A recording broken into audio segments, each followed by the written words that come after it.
మీకు మీ కుటుంబ సభ్యులకు సంక్రాంతి శుభాకాంక్షలు. ఎన్ రామచంద్రరావు, ఎక్స్ఎమ్మెల్సీ, బీజేపీ. ఏంటి దాని ప్రత్యేకత ఏంటి రాకేష్ రెడ్డి గారు చెప్పండి. ఎక్కడ లేనిది అంతే. ఏంటండి ఇది ప్రత్యేకత అంటే అదేనండి, ఎక్కడ లేదు ప్రపంచంలో. దాన్ని వాడుకుందాము. ఎంఎఫ్ హుస్సేన్ ఆర్ట్ లాగా ప్రపంచం ఏది దొరకదండి, కొన్ని దొరికే వస్తువులు దొరకదు. కానీ ప్రపంచంలో ఒక అరుదైన సంపద మన ఆంధ్రప్రదేశ్లో ఉంది. ఇట్లాంటి ప్రొడక్ట్స్ మేక్ చేసి రెడ్ గోల్డ్ హ్యాండిక్రాఫ్ట్స్ తయారు చేసి ప్రపంచవ్యాప్తంగా అమ్మాలనుకున్నాను. దీనివల్ల 1000 అవుట్లెట్స్ మేము కంప్లీట్ ఫైనల్ ప్లాన్ చేసినాము. 140 ఎయిర్పోర్ట్లలో, 516 5 స్టార్ హోటళ్లలో, 213 హ్యాండిక్రాఫ్ట్స్ కార్పొరేషన్లలో ఒకే రోజు ప్రైమ్ మినిస్టర్ ఆఫ్ ఇండియాతో ఓపెనింగ్ చేద్దాం అనుకున్నాం. ఆల్రెడీ తిరుపతిలో షోరూమ్ కూడా ఫైనల్ కంప్లీట్ అయిపోయింది. ఫ్యాక్టరీ అక్కడ 10 ఎకరాల ఫ్యాక్టరీ ఉంది. నాకు ఒకటి ఏంటంటే గవర్నమెంట్ అప్పటికి మీరు రిక్వెస్ట్ లెటర్ నాకు ల్యాండ్ అలాట్ చేయమన్నాను, రకరకాల సౌకర్యం ఏది తీయకుండా ముందుకెళ్ళాను. ఎందుకంటే దేవుడు నాకు వరం ఇది.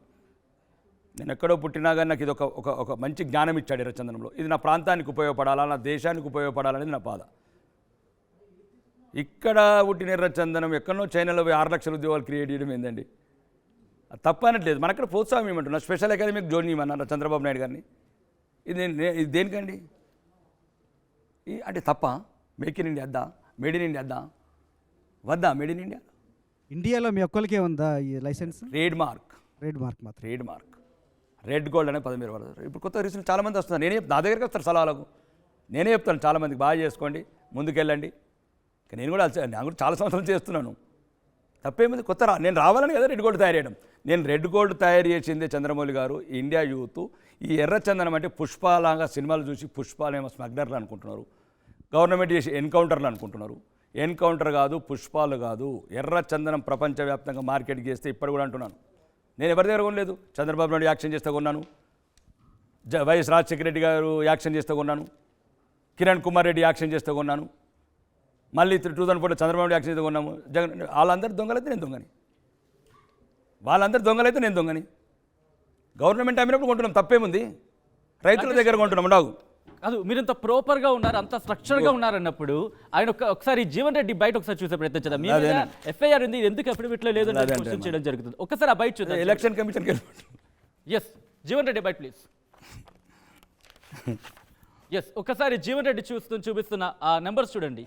ఆయన చూపిస్తున్న CC 737-2018 పోవచ్చు కదా, ఆయన పోవచ్చు కదా. Crime number 167/2017 420 IPC.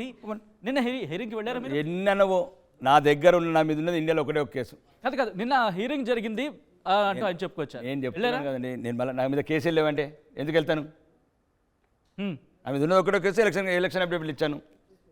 మరి అయితే ఏ కేసులు లేవు మీ మీద? మళ్ళీ కేసు ఉన్నది, అప్డేట్లు ఇచ్చాను కదా. ఇప్పుడు గుండాలుంటే చట్టం ఉంది, IPC సెక్షన్లు ఉన్నాయి, స్థానిక కోర్టులు ఉన్నాయి, జిల్లా కోర్టులు ఉంది, హైకోర్టు ఉంది, సుప్రీంకోర్టు ఉంది, పోలీస్ వ్యవస్థ ఉంది. ఒకవేళ పోలీస్ అధికారులు మా మాట విని కేసులు బుక్ చేయకపోతే, రౌడీజం చేస్తే, గుండాయిజం చేస్తే, 2014 నుంచి 18 దాకా గుండాయిజం చేస్తే 18లో మళ్ళీ నాకు తిరిగి ఎందుకు గెలిపిస్తారు ప్రజలు? ఒకవేళ మేమే హత్యలు చేసి ఉంటే మా పేర్లు ఎక్కడ FIRలు ఉండాలి కదా. ఈ మాట్లాడే మనుషులు ఎవరైతే ఉన్నారో ఆ cheaters, false and fraud and fake మనిషి మా ఊరోడు ఉన్నాడుగా, ఎర్రచందనం స్మగ్లర్, ఈజ్ అ స్మగ్లర్, హంతకుడు. ఎవరు? మా నిన్న మొన్న మీ టీవీ ఇంటర్వ్యూ పేరు కూడా చెప్పడం వేస్ట్. RR ఫౌండేషన్ కాదు, రౌడీ రాకేష్ రెడ్డి అని ఒకడు వచ్చిండు కొత్తగా గెలిచి 100% కాదు, చీటర్. ఎందుకు అవన్నీ తెలుసుకుందాం. 420 కేసు ఉంది, 420 కేసు ఉంది. చాలా కేసులు ఉన్నాయి. ఇది ఆయన చెప్పిన కేసు డీటెయిల్స్. ఎంతమంది చంపారు ఇంతకు? ఇప్పుడు నేను అదే చెప్తానండి. ఎలక్షన్ అఫిడవిట్లో నాకు కేసు పెట్టాను. ఏదన్నా ఉన్నదనుకోండి, ఎలక్షన్ అఫిడవిట్ మంచిది కదా. ఆయన నరహంతకుడు అన్నారు కదా రాకేష్ రెడ్డి గారు. ఆయన నరహంతకుడు అన్నారు. ఎంతమంది హత్య చేశారు? ఆ పదం నేను వాడని పాపం, వాడి మీద అది బాధ కుంగిర్లు తిరుగుతున్నట్లున్నది. నేను చెప్పేది ఒకటేనండి, కేసులు కానీ ఆస్తులు కానీ ఇవన్నీ అన్ని చట్టబద్ధమైన సంస్థలకు సమర్పించరు.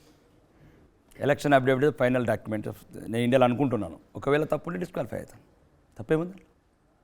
ఒకవేళ నా మీద ఇప్పుడు కేసు, నేను సీఎంకి రిక్వెస్ట్ చేశాను, నా మీద నేను ఏమన్నాను, ఇన్వెస్టిగేషన్ చేయమన్నాను. మంచి కేసు అయితే నేను ఇంకా 20 ఏళ్ళ లోపలనే ఉంటాను కదా. వాళ్ళు ఇప్పటికి ఓపెన్ ఛాలెంజ్ చెప్తున్నాను. ఇక్కడ ఉన్న కూడా ఆంధ్రప్రదేశ్ ముఖ్యమంత్రికి ఇక్కడ నుంచి సజ్జల రామకృష్ణ రెడ్డి గారికి చాలాసార్లు రిక్వెస్ట్ చేశాను, ఐ వాంట్ జస్టిస్ అని. ఆయన కూడా ఫోన్ చేసి, నా ఫోన్తో బాగా స్క్రీన్ షాట్ నా దగ్గర ఉంది, 2 నిమిషాలు మాట్లాడాను. నేను ఇప్పుడు కూడా రిక్వెస్ట్ చేస్తున్నాను, ఇప్పుడు కూడా అడుగుతున్నాను వైఎస్ జగన్మోహన్ రెడ్డి గారిని. ఆ కేసులో ఒకవేళ ఇప్పుడు నాకు A1 2 3 ఉన్నారు, నాకు ఇంతవరకు మీరెళ్ళండి అసలు రాకేష్ రెడ్డి తెలుసా అని. ఛార్జ్ షీట్ పైన అయిపోయింది కంప్లీట్ కోర్టులో. దీంట్లో మీకు ఇచ్చిపోతాను కంప్లీట్ ఏమైనా మిస్టేక్స్ ఉన్నాయని. ఈ ఎవడో A1, A2, A3, A5 ఇంతవరకు రాకేష్ రెడ్డిని చూసినరా. ఇది ఒక్కటి తెలుసుకోండి చాలు, ప్రపంచానికి నిజం తెలాలి.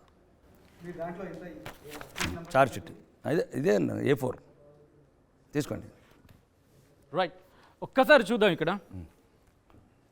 నేను ఏమంటున్నానంటే అక్రమ కేసు, ఒకవేళ అక్రమ కేసు అంటే మనం 5గురం కలిసి చంద్రబాబు గారు మీరు కలిసి మీకు నేను ఇక్కడ చూడొచ్చు మీరు పైడి రాకేష్ రెడ్డి అంటూ కూడా. ఆ నలుగురికి నేను తెలుసా. ఏం కేసు అది?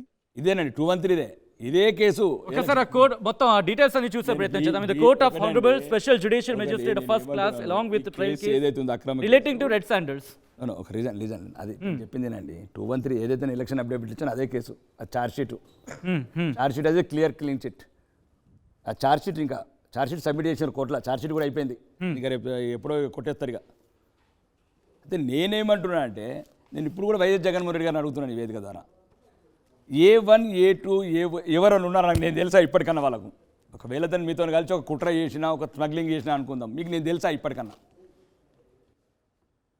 నా ముఖమన్నా చూసారా ఇప్పటికీ? ఇప్పుడు మనం అందరం కలిసి ఒక కుట్ర చేసామండి, స్మగ్లింగ్ చేసాం, నేను డబ్బులు ఇచ్చానన్నారు, 10 లక్షలు 20 లక్షలు ఇచ్చానన్నారు. అసలు ఇంతవరకు నా జీవితంలో నన్ను చూసారా వాళ్ళు? కానీ తెలియకుండా ఎక్కడెక్కడో ఉండి ఫోన్ల ద్వారానో కాదండి, కోర్టు ద్వారా వాళ్ళు ఇచ్చారు, మాకు డబ్బులు ఇచ్చారంటున్నారు, రాకేష్ రెడ్డి ఇచ్చారంటున్నారు. నా ముఖం చూడాలి కదా. ఆన్లైన్లో వేసారా డబ్బులు? 2021 ఆల్రెడీ వెల్ ఎస్టాబ్లిష్ ఇండస్ట్రియలిస్ట్ అండి. నగరిలో 10 ఎకరాల్లో ఫ్యాక్టరీ ఉందండి. కడపలో నా ఫ్యాక్టరీ ఉందండి రచందనంది. ఈ రోజు కూడా నడుస్తున్నాయండి లైసెన్స్డ్గా. ఈ రోజు కూడా నడుస్తుంది. రీసెంట్లీ December 31 నాడు మేము రైతుల దగ్గర కొన్నాం, ట్రాన్స్పోర్ట్ చేసినాం. మరిన్ని వీడియోస్ కోసం ఛానల్ ని సబ్స్క్రైబ్ చేయండి, లేటెస్ట్ అప్డేట్స్ కోసం వాట్సాప్ ఛానల్ ని ఫాలో చేయండి అండ్ లింక్ డిస్క్రిప్షన్ లో ఉంది.